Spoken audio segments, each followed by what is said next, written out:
الحمدللہ والصلاة والسلام علی رسول اللہ اما بعد۔ اسود ابن یزید کہتے ہیں کہ میں نے عائشہ رضی اللہ عنہا سے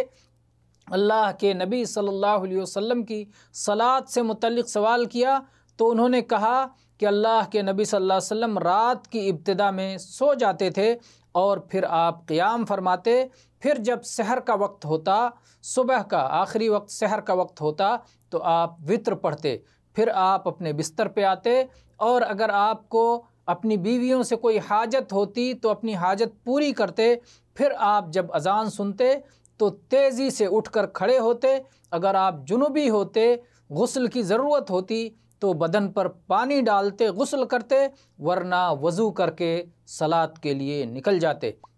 اسے امام ترمذی نے کتاب الصلاۃ میں 48 نمبر پر ذکر کیا ہے اور ایسی اور محدثین نے بھی اس کی روایت کی ہے۔ واللہ تعالی اعلم والحمد للہ رب العالمین وصلی اللہ علی نبینا وسلم۔